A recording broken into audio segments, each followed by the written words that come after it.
August স্বাধীন ভারতের অংশ ছিল না অবিভক্ত পশ্চিম দিনাজপুরের বালুরঘাট এবং নদিয়া জেলা।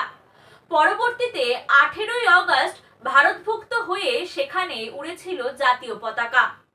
তারপর থেকে 18ই আগস্ট দিনটিও নদিয়া এবং বালুরঘাট জেলার মানুষের কাছে একটি বিশেষ গুরুত্বপূর্ণ দিন হয়ে রয়েছে। স্যার সিরিল র্যাডক্লিফের তৈরি ম্যাপের গন্ডগোল। 1947 সালে দেশ স্বাধীনের পরও র্যাডক্লিফের সীমানা নির্ধারণ নিয়ে তৈরি হয়েছিল অনিশ্চয়তা। সেই টানাপোড়েন কাটিয়ে 18ই আগস্ট বালুরঘাট আনুষ্ঠানিকভাবে ভারতের অংশ হয়। ওড়ে জাতীয় পতাকা। বালুরঘাটের হাই স্কুল মাঠে প্রথম পতাকা উড়েছিল। বিজেপির পক্ষ থেকে তাই বালুরঘাটের স্বাধীনতা দিবস হিসেবে 18ই আগস্ট দিনটিকেই পালন করা হয়। বালুরঘাটের হাই স্কুল মাঠেই বিজেপি নেতৃত্বরা পতাকা উত্তোলন করলেন। উপস্থিত ছিলেন কেন্দ্রীয় মন্ত্রী সুকান্ত মজুমদার, স্থানীয় বিধায়ক বিদ্যুৎ কুমার রায় সহ অন্যান্যরা। কেন্দ্রীয় মন্ত্রী বলেন, বালুরঘাটের বীর স্বাধীনতা সংগ্রামীরা আন্দোলনের মধ্যে দিয়ে বালুরঘাটকে ভারতভুক্ত করতে পেরেছিলেন।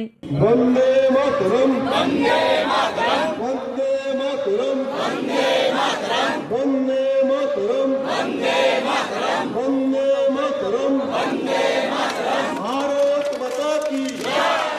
এখন বালুরঘাট 18ই আগস্টকে বিশেষভাবে স্মরণ করে। দক্ষিণ দিনাজপুর জেলা সহ এই আশেপাশে যতগুলি জেলা আছে, মালদা হোক, উত্তর দিনাজপুর হোক, প্রত্যেকেরই এক প্রকৃত স্বাধীনতা দিবস হচ্ছে 18ই আগস্ট। কারণ 15ই আগস্ট ভারতবর্ষ যখন স্বাধীন হয়েছিল তখন এই জেলাগুলো পাকিস্তানে ছিল, পূর্ব পাকিস্তানে ছিল।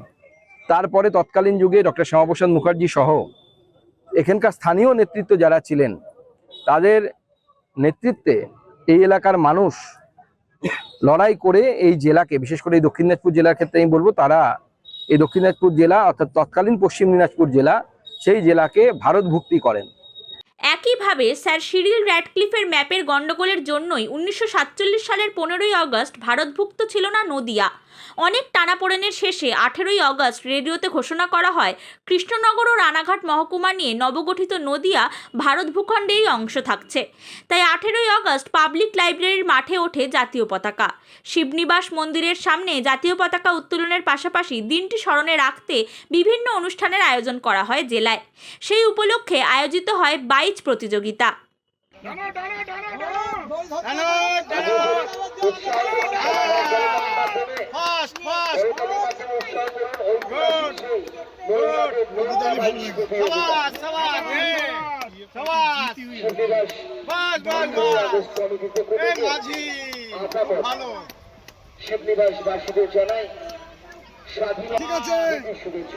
Bureau report, Hindustan news point.